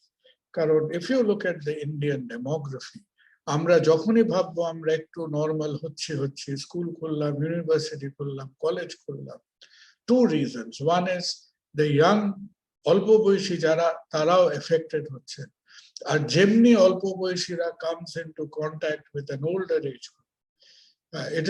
It has been the nature of SARS-CoV-2. যখনই educational institutions open করেছে without inadequate vaccination, they've had lots of issues, lots of problems. তাহলে educational institutions a double-ended approach থাকতে হবে. The senior age group getting vaccinated in their own right time, and the young age group getting vaccinated as well. কারণ Indian demography আমরা younger age group কে ফেলে দিয়ে একটা মানে low priority দিয়ে একটা resumption of normal activity করব, সেটা খুব সম্ভব হবে না। So I really think যে আমরা যদি একটু আমাদের সংযম, একটু রেস্ট্রেন্ট দেখাতে পারি, এই ডিসেম্বর জানুয়ারির মধ্যে আমরা যতটা উদ্বেল হয়ে জীবনে ঝাঁপিয়ে পড়েছিলাম, সেই 400-500 লোকের বিয়ে বাড়ি, সেই রোড শো, সেই মিছিল, সেই ব্রিগেড, সেই ইলেকশন, আর এই বিরাট বড় বড় গ্যাদারিং এটসেট্রা, আর সময় আমরা স্ট্রিক্টলি মাস্ক ব্যবহার করতে পারি, then still in my mind it depends. এই যে আমরা যারা দুর্গাপুজোতে বেরোইনি, আমরা যারা আজকে এতগুলো শহর, আর কি কলকাতা, কি পশ্চিমবঙ্গের অন্যান্য শহরের মানুষরা সেইখানে যে সংযমটা দেখিয়েছিলেন, এই ধৈর্যটা আমাদের কয়েকটা মাস দেখাতে হবে। আর সবশেষে মনে রাখবেন যে আপনি ঘুমিয়ে আছেন, হঠাৎ জানলা দিয়ে করোনা ভাইরাস ঢুকে আপনার কাঁথার তলায় ঢুকে পড়লো, সেরকম হবে না। করোনা ভাইরাস কারো হয়েছে মানে কোনো একটা সময় দুটো জীবিত মানুষ দুজনের কাছাকাছি এসছেন, 5-7 ফুটের মধ্যে দাঁড়িয়েছেন, এবং কোনো না কোনো সময় আমরা অসতর্ক হয়ে নিজেরা একটা লো প্রোটেক্টেড স্টেজে নিজেদের মধ্যে কথাবার্তা বলেছি, এবং ভাইরাস বাবাজি সেই সুযোগটা সদ্ব্যবহার করেছে। So still transmission has to be human to human in close proximity. তো ওইটুকু যদি আমরা অ্যাভয়েড করতে পারি, I think a lot will be won. ধৈর্য রাখতে হবে. It is not an easy problem to overcome. এবং মানুষের আজকে ফ্যামিলির লেভেলে, ইন্ডিভিজুয়াল মানুষের লেভেলে যে লস, যে ডিজাস্টার, যে সিকনেস চারিদিকে হচ্ছে, সেটার উপর দিয়ে সেটাকে ট্রিভিয়ালাইজ করা, তার উপর দিয়ে এটা এমন কিছু না হয়ে যাবে, আমার মনে হয় না সেইটা বলার উদ্ধত্ত কারো আছে বলে। সুতরাং আমরা আছি, আমরা লড়ে যাচ্ছি, কিন্তু অবশেষে অবশেষে অবশেষে public health disaster can only be mitigated by public health measures. Bed, ventilator, ECMO, Virat Virat antibiotic দিয়ে এর সঙ্গে লড়া যাবে না। এই যুদ্ধ চালিয়ে যেতে হবে, বাট আলটিমেটলি আমার আপনার যে বুদ্ধিগুলো সেটা ব্যবহার করতে হবে, সংযমটা দেখাতে হবে। And I really hope যে যা আমরা খানিকটা হোঁচট খেয়েছি, true, but vaccination will be the mainstay of this treatment. So once again, অনেক ধন্যবাদ। আপনাদের সামনে অনেক দু একটা কথা বলার চেষ্টা করলাম, হয়তো কিছু কাজে লেগেছে। আর if you have any questions on it, but please let me know. Thank you again. আমি বলে নি, থ্যাংক ইউ, ধন্যবাদ দিয়ে কি আর ছোট করব। প্রথমেই বলে নি যে অনেকে অনেক প্রশ্ন পাঠাচ্ছেন, কিন্তু ব্যক্তিগত প্রশ্নগুলো এখন থাক, কারণ ওনার সময় তো সীমিত, আমরা বুঝতেই পারছি। কদিন আগে আমরা মেঘে ঢাকা তারা দেখলাম, আবার ঘরে বসে মেঘে ঢাকা তারাতে একটা লাইন তো প্রবাদ হয়ে গেছে এখন, দাদা আমি কিন্তু বাঁচতে চেয়েছিলাম। আর দুটো লাইন পরে সুপ্রিয়া দি আবার বলছেন যে দাদা আমি কিন্তু বাঁচবো, আমি বাঁচবো। এত বড় ইউনিভার্সিটি, এতগুলো স্টুডেন্ট, এদের বাঁচানোর জন্য আমাদের কি বেসিক স্টেপ নেওয়া উচিত অ্যাডমিনিস্ট্রেশনের পক্ষ থেকেও, আমাদের যে কজন ডাক্তারবাবু আছেন তাদের পক্ষ থেকে? সেটাই আমার প্রথম প্রশ্ন। দেখো, আমার মনে হয় ইউনিভার্সিটিজ এর সেকেন্ড টাইম বা এখন যখন whenever it is, I don't think যে এখন আমাদের দেখো কয়েকটা প্যারামিটারে যদি আমরা চোখ রাখি, এখন আমরা ভাবতে পারছি না, কারণ we are running heroic positivity rates of 30% plus. এখন প্রশ্ন ওঠে না, যখন এর উত্তাপটা আস্তে আস্তে কমবে, when we get into the positivity levels of around 10%, 12%, এটা যখন ফল করবে তখন খুব abruptly decline করবে। এমন নয় যে সেই সপ্তাহে 1% করে কমবে, তা হবে না, মানে abruptly কমবে। তো যখন আমরা ধরো অ্যারাউন্ড 10-12% পজিটিভিটি, প্রেফারেবলি আন্ডার 10% এ আসতে পারবো, তখন আমার মনে হয় কি হবে যে বাই দ্যাট টাইম আমার মনে হয় এখন আমরা 18-19 কোটি ভ্যাকসিনেশনে আছি, তখন আমরা আশা করছি সেই সময়ের মধ্যে আমরা around 25 crores 24 crores ভ্যাকসিনেশনে পৌঁছবো।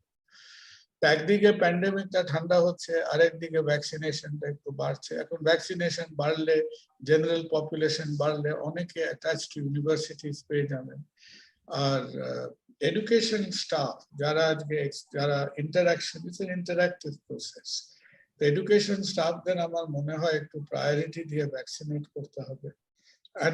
R government of India এখন অব্দি যা ইন্ডিকেশন দিয়েছে, তুমি দেখো যে অনেকে সেটাকে হয়তো একটু ভুরু কুচকে অ্যাকসেপ্ট মানে করেছে কি করেনি জানি না, ভুরু কুচকাচ্ছে, but they are basically government is saying যে আমাদের অগস্ট থেকে, মানে আমরা মেতে আছি, জুনে মনে হয় ভ্যাকসিনেশন হয়তো 20-25% বাড়বে, তারপর জুলাই থেকে তারা বলছেন জুলাই আগস্ট থেকে প্রায় ডাবল হবে। যে এখন আমরা এখন ধরো অ্যাবাউট 40 লাখ দেবো, এখন গতকাল হয়েছে মাত্র 12-13 লাখ, এটাকে আমাদের বাড়াতে হবে।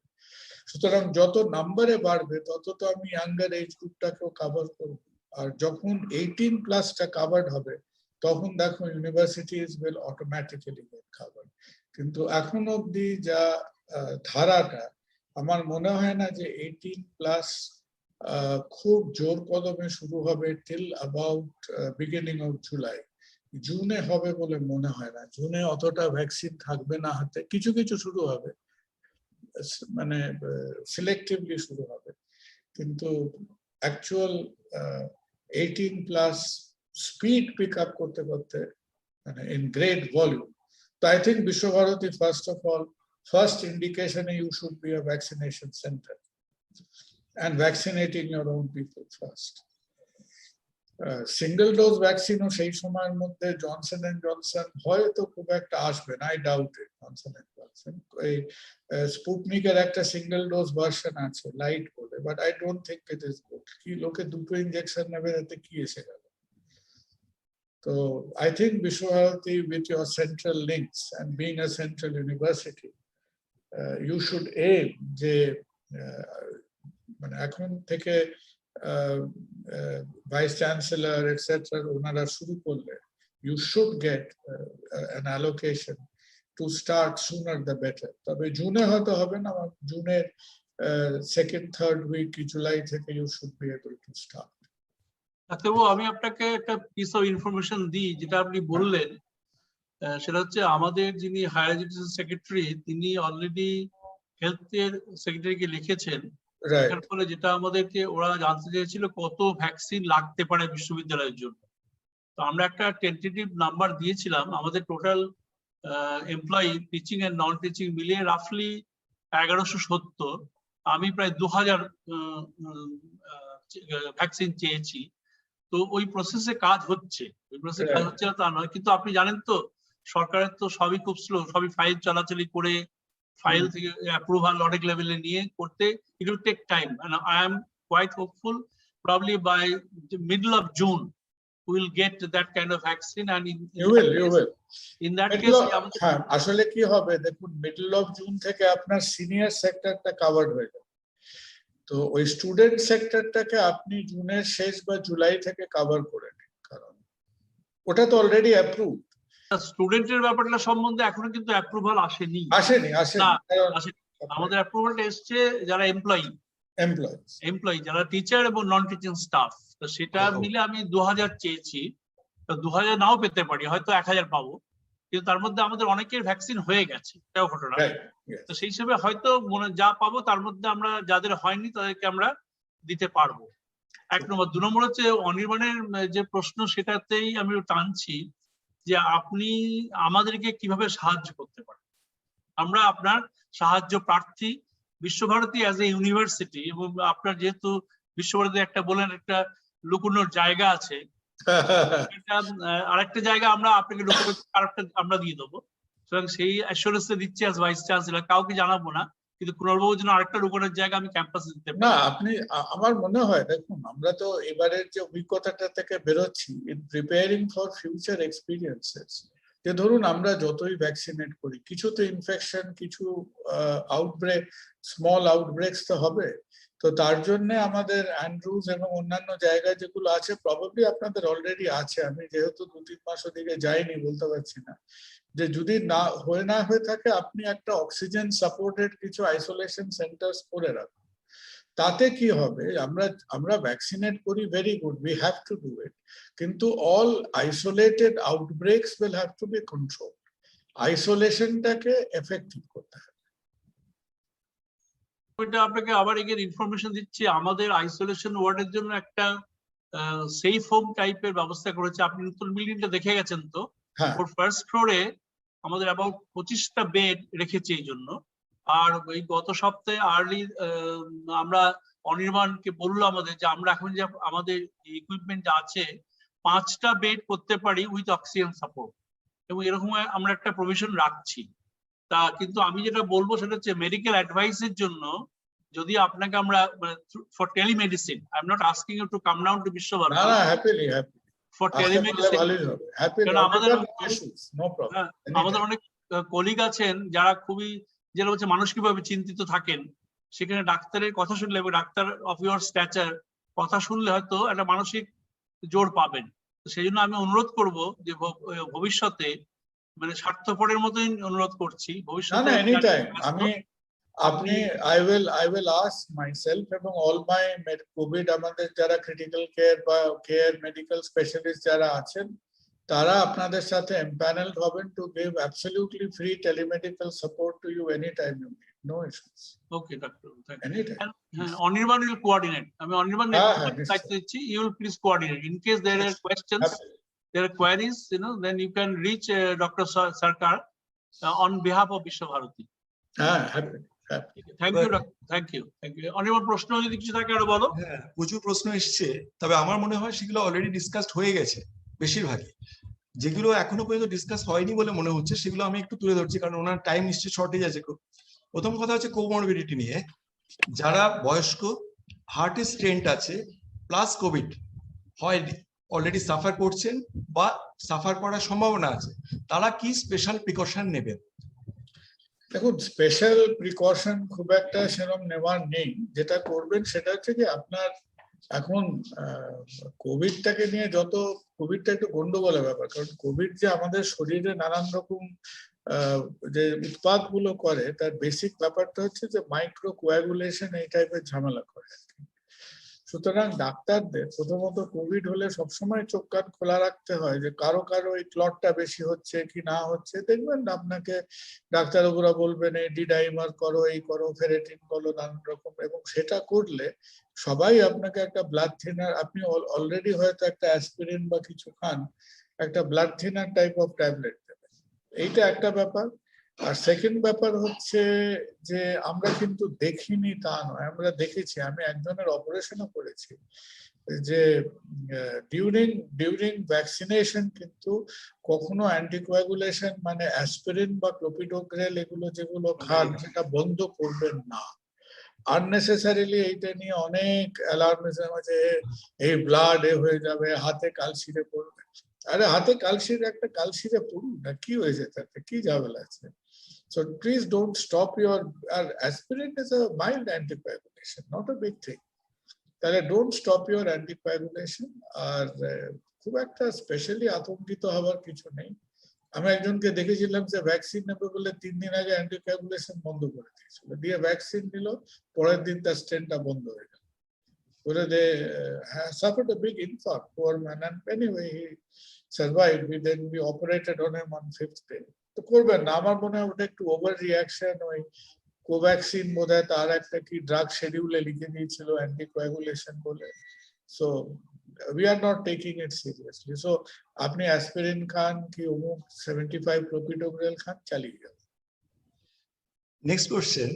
অনেকেই চিন্তিত, আমাদের এখানে শিক্ষিত মানুষজন খুব বেশি, তারা ওই প্যারামিটার গুলো নিয়ে খুব চিন্তিত। আমার কোভিড সেরে গেছে, ডিডাইমার কমছে না, ডিডাইমারটাই অসুখ, IL-6টাই অসুখ, এই অবস্থায় দাঁড়িয়েছে, তাদের জন্য কি আছে? And I think doctors will take it clinically. আমরা ক্লিনিক্যাল প্যারামিটারস দিয়ে দেখি। দেখুন, কোভিড এর সঙ্গে আমরা যতই চালাকি করি, দুটোই সত্য আছে এখন অবধি। একটা হচ্ছে আইসোলেট করুন যাতে অন্য লোকের না হয়, আর সেকেন্ড হচ্ছে হাঁপ ধরলে অক্সিজেন। হ্যাঁ, বাকি এভরিথিং ইজ রিলেটিভ। একটু কাজ হতেও পারে, না হতে পারে, তবে ক্লটিং প্রিকশনস আর ইম্পর্টেন্ট। এবং ক্লিনিক্যাল জিনিসটা জাজ করে ডাক্তার আপনাকে বলে দেবেন যে কার একটু অ্যান্টিকোয়াগুলেন্ট লাগবে, কার লাগবে না। Please leave it to the doctors, and they will decide for you যে আপনার ডিডাইমার একটু বেশি আছে মানে আপনার এটা দুর্দান্ত ঝামেলা হতে চলেছে। It's not that. অনেকেই প্রিভেনশনে এখনো আইভারমেকটিন চালিয়ে যাচ্ছে, এটা কতটা যুক্তিসঙ্গত? আইভারমেকটিন, দেখুন আইভারমেকটিনের কিন্তু একেবারে যে সায়েন্টিফিক এভিডেন্স নেই তা নয়, রাইট?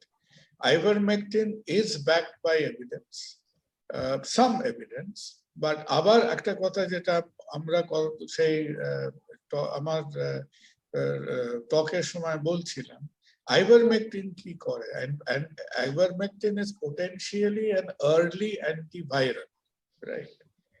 আমরা যেটা দেখছি যে আমাদের হাতে যতগুলো অ্যান্টিভাইরাল আছে, কি আইভারমেকটিন, কি আগে ওই ফ্যাভিপিরাভির, অমুক তমুক, এখন আসছে ওই 2DG, অ্যান্টিভাইরাল গুলো দিয়ে তেমন লাভ হচ্ছে না, কারণ it is not the number of viruses which is causing the problem. যদি এমন হতো যে ভাইরাসটাকে চেপে দিতে পারলে আমার ক্লিনিক্যাল ঝামেলাগুলো কম হবে, সেটা হচ্ছে না। ক্লিনিক্যাল ঝামেলা বা ফিজিওলজিক্যাল ঝামেলাগুলো হচ্ছে from our over enthusiastic immune system. So at the moment ivermectin is not is probably has some contribution.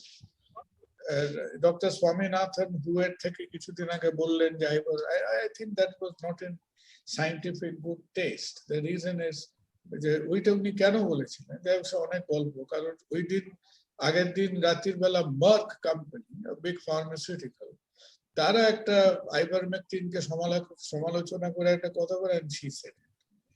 But don't expect miracles from ivermectin. But ঠিক আছে, মোটামুটি ওষুধটা আছে, ক্ষতি হচ্ছে না। লোকে কিন্তু ভাইরাল কাউন্ট ডিমিউনিশন দেখিয়েছে that group of drugs. এখন সেই ভাইরাসটা ছিল 25টা, হয়ে গেল 15টা, সেটা হয় আমার আপনার কতটা লাভ হচ্ছে বুঝতে পারছি না, কিন্তু যদি হয় খেয়ে নিন, এই হলো ব্যাপার। আচ্ছা, এবার ওবেসিটির ব্যাপারটা কতটা ইম্পর্টেন্ট, অনেকেই জানতে চেয়েছেন যে আমি যদি কিছুটা ওয়েট কমাই তাহলে কি আমি কি কিছুটা সেফ? না, কথাটা এইরকম ভাবে ভাববে যে আমার ধরুন ওবেসিটি মানে কি, কারো তো বডি ওয়েট নেগেটিভ হবে না। আমাকে আপনাকে বেঁচে থাকতে গেলে শরীরে 207 খানা হাড় আছে, এই 207 খানা হাড়ের উপর যদি একটা চামড়াও থাকে, একটা 5 ফুট 5.5 ফুট মানুষের দেখবেন মিনিমাম বডি ওয়েট ওটা 20-25 কিলোতে দাঁড়াবেই, খালি হাড় আর চামড়ার ওজন না।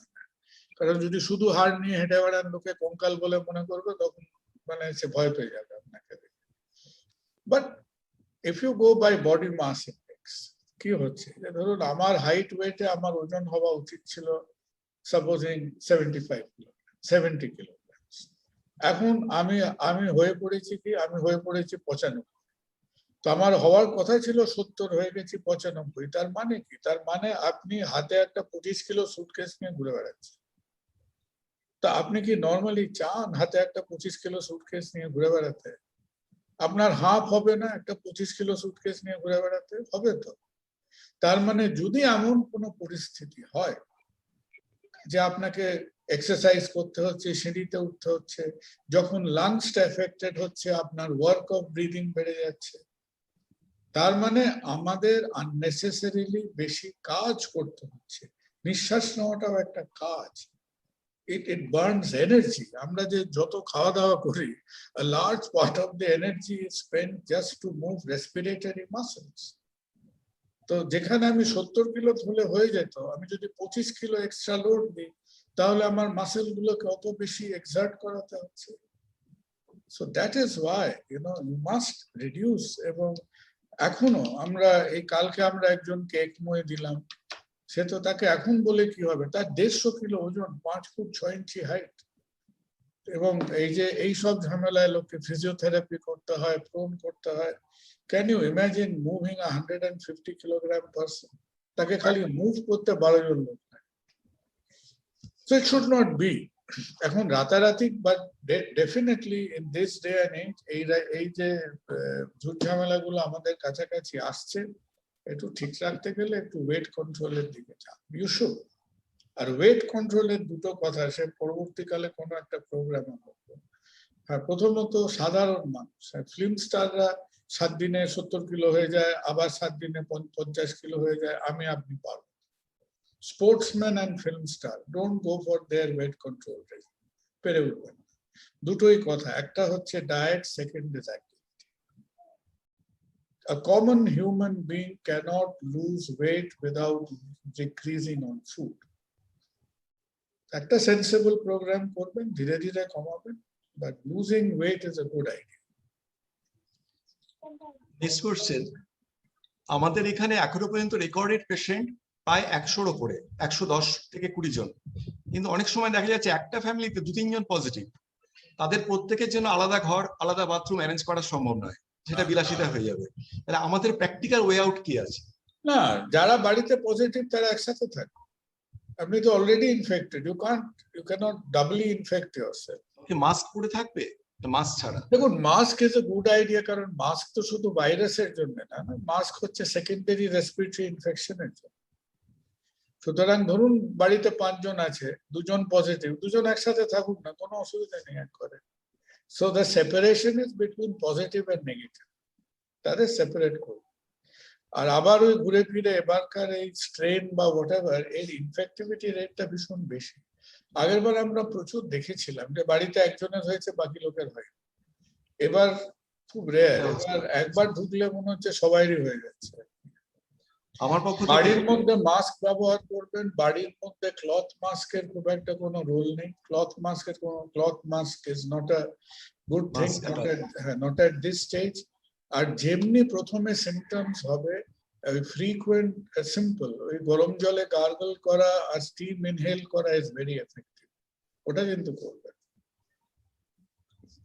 আর আমার পক্ষ থেকে লাস্ট কোশ্চেন হচ্ছে যে স্টেরয়েডের ইউজটা, ডাক্তারের অ্যাডভাইস ছাড়া স্টেরয়েডের ইউজ এখন র্যাম্পার্ট, এখন যাদাভাবে চলছে। এই জন্য আমি রিসেন্টলি শুনলাম অ্যাম্ফোটেরিসিন বি নাকি ব্যাঙ্গালোরে পাওয়া যাচ্ছে না, ব্ল্যাক হচ্ছে। আমরা এখনো সে পর্যায়ে যাইনি, কিন্তু স্টেরয়েড নিয়ে আমরা খুব চিন্তিত। কি হতে পারে ডাক্তারের অ্যাডভাইস ছাড়া স্টেরয়েড ইউজ করলে? তো তোমরাই জানো, মানে you know much better than me, যে স্টেরয়েডের অনেক ঝামেলা আছে। কারণ অকারণে স্টেরয়েড ইউজ করলে যেখানে ইমিউনোসাপ্রেশন, স্টেরয়েড কি করছে, আমার ইমিউনিটিটাকে একটু সাপ্রেস করছে। তো যেখানে প্রয়োজন নেই সেখানে আমার ইমিউনিটি সাপ্রেস করলে আমার secondary infection is the first problem, যেটা আমরা ক্রিটিক্যাল কেয়ারে আকচাক দেখছি। এই যে কয়েকদিন ধরে দেখবেন কিছু সর্বভারতীয় নিউজ চ্যানেল ওই ব্ল্যাক ফাঙ্গাস, মর্কোমাইসোকোসিস এসব নিয়ে লিখছে, তার তো একটা কারণ স্টেরয়েড। একজন বেশ বিখ্যাত মানুষ কিছুদিন আগে আমাদের হসপিটালে we lost him, তার কি কারণ ছিল? সে বেচারা অনেকদিন ধরে ভুগছিল, ডাক্তাররা খুব হিসেব নিকেশ করে আমরা তাকে স্টেরয়েড দিলাম, ভালো মনে করি তাকে দিল। স্টেরয়েড দিয়ে একটা পার্ট সমাধান হলো, তো অন্য পার্টে একটা ব্যাকটেরিয়াল ইনফেকশন হয়ে গেল। তো বর্তমান পরিস্থিতিতে সেটা একটা সমস্যা। সেকেন্ড হচ্ছে যে স্টেরয়েড দিলে, বিশেষত ধরুন যারা ডায়াবেটিক, আপনারা জানেন না, খেয়াল করতে পারছেন না, তখন দেখবেন ইট ইজ ভেরি লাইকলি আপনার ডায়াবেটিসটা খুব লন্ডভন্ড হয়ে যাবে। আর তারপরে খুব লং টার্ম কেউ হয়তো স্টেরয়েড শুরু করেছে কিন্তু শেষ করছে না, খেয়ালে 2 সপ্তাহ ধরে বাড়িতে স্টেরয়েড খেয়ে যাচ্ছে, আপনার অনেক মেটাবলিক এফেক্টস হবে, দেখবেন ব্লাড ইউরিয়া বেড়ে যাবে, কিডনির ওপর চাপ পড়বে। তো স্টেরয়েড শুরু করে দেওয়াটা, 2টো ট্যাবলেট কিনে যে কোনো লোক খেয়ে নিতে পারে, কিন্তু কতটা খাচ্ছেন, খাওয়ার দরকার আছে কিনা, কতদিন চালাবেন, কিভাবে টেপার করবেন, এগুলোর জন্য দয়া করে প্লিজ টেলিমেডিসিন হোক, সামনাসামনি হোক, please speak to a doctor please. কি দিয়ে শেষ করবো বুঝতে পারছি না, তবে এটুকু বলতে পারি যে আমি একটা কথা বলিনি অনির্বাণ, একটা কথা আমি জানি না, আমি খেয়াল করছি না বলেছি কিনা। মেন কথা হলো অনেকের মধ্যে যারা কোভিশিল্ড ভ্যাকসিনটা নিয়েছেন, অনেকের মধ্যে একটা প্রশ্ন আছে যে এখন ওই 12 সপ্তাহ করে দেওয়া হয়েছে।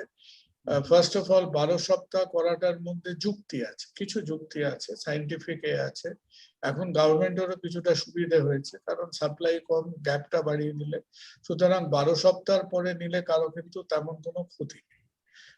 কেউ কেউ আবার ওখানে বোধহয় একটা হাইফেন দিয়ে 16 সপ্তাহ 16 সপ্তাহ লেখা আছে। হ্যাঁ, তাতে আবার আমরা কেউ আপত্তি করেছি, কারণ 16 সপ্তাহের কোনো এভিডেন্স নেই। সেটা ডক্টর আরোরা বলেছেন, যে উনি শুনেছেন।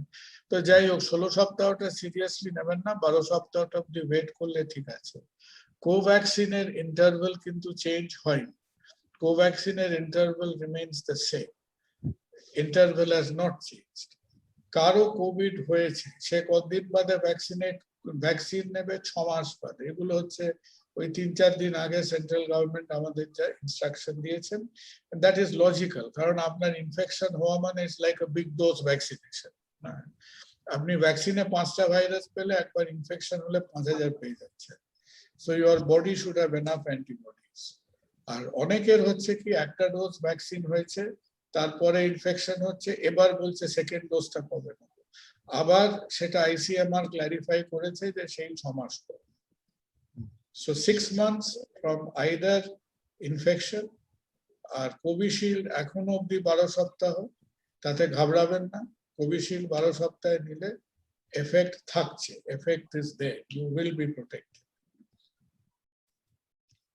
লিজেন্ডদের যে ধন্যবাদ দিয়ে ছোট করা যায় না, তবুও প্রোটোকল যা, আমি স্ক্রিন এখন আমার একটা প্রশ্ন আছে, অনির্বাণ, আমার একটা প্রশ্ন আছে। হ্যাঁ, বলুন ডাক্তারবাবু, দেখুন যারা আগের সিস্টেম অনুযায়ী কোভিশিল্ড নিয়েছে তো 4 সপ্তাহ 6 সপ্তাহের মধ্যে, where do they stand in the light of the difference is statistical? You see, প্রশ্নটা কি করে উঠেছিল, কারণ আমরা কোভিশিল্ড যখন নিজে, জেনারেল ইনস্টিটিউট যখন নিজে ডেটা ট্রায়ালটা প্রেজেন্ট করেছিল, তখন কিন্তু that was based on 4 to 6 weeks, তার উপরেই প্রেজেন্ট করেছিল। তারপর England used a lot of Covishield. England যখন ভ্যাকসিনেট করছিল, তখন আমাদের এখনকার মতো অবস্থা ছিল, ওদের একেবারে আনকন্ট্রোলড সেকেন্ড ওয়েভ চলছে। তো ইংল্যান্ডের ভ্যাকসিনেশন পলিসি ছিল forget about the second dose, যত বেশি লোককে পেরেছে ফার্স্ট ডোজ দিয়েছে, আর কেউ কেউ খাপছাড়া ভাবে সেকেন্ড ডোজ পাচ্ছিল। So now some researchers from University of Norwich or somewhere, they studied the pockets. কেউ 4 সপ্তাহে পেয়েছে, কেউ 6 সপ্তাহে পেয়েছে, কেউ 12 সপ্তাহে পেয়েছে। এবার তারা দেখছে যারা 12 সপ্তাহে পেয়েছে, somehow their effectivity was half a percentage point higher. The difference is not huge, কিন্তু important হচ্ছে higher and lower. ইম্পর্টেন্স হচ্ছে 12 সপ্তাহেতেও তার প্রোটেক্টিভ এফেক্টটা থাকছে, right? So you are getting the protection at a longer interval, and currently because we have a supply side constraint now, it is suiting the government to do that, and they have a scientific evidence for that. কিন্তু 16টা করবেন না, 16র কোনো evidence. Yes, Anirban. Screen আমি উপাচার্য স্যারের হাতে তুলে দিচ্ছি। উনি ভোট অফ থ্যাঙ্কস যেটা পরিভাষা আমাকে দিতে হয় সেটা যদি উনি দেন, বা যদি কোনো প্রশ্ন থাকে। আর না, কুণাল বাবুকে প্রশ্ন তো অনেক হলো, এবং জানি কুণাল বাবু প্রায় 1.5 ঘন্টা সময় আমাদের দিলেন, সেটার জন্য আমরা সত্যি খুব কৃতজ্ঞতা জানাচ্ছি। কারণ কুণাল বাবু তো ব্যস্ত ডাক্তারকে এতক্ষণ পাওয়া এটা একটা সৌভাগ্যের ব্যাপার। আর আরেকটা ব্যাপারে আমি আমার সহকর্মীদের জানাচ্ছি, সেটা হচ্ছে কুণাল বাবু যে অ্যাসুরেন্সটা দিলেন যে বিশ্বভারতীর কেউ যদি অনির্বাণের থ্রু দিয়ে ফোন টোন করে কোন রকম কোয়ারি করতে চায়, কুণাল বাবু অলওয়েজ অ্যাভেলেবল। তার জন্য হ্যাঁ, আবার তার জন্য আমি কৃতজ্ঞতা জানাচ্ছি কুণাল বাবুকে। না, এখানে কৃতজ্ঞতার কিছু নেই। হ্যাঁ, আমরা time is useless unless it is utilized. সময়ের কোনো মূল্য নেই যতক্ষণ না তার ব্যবহার করা হচ্ছে। So let us all, time is precious, life is short. সুতরাং let us try to use the time we have in hand. ভালো থাকবেন, and thanks again for having me. Thanks again.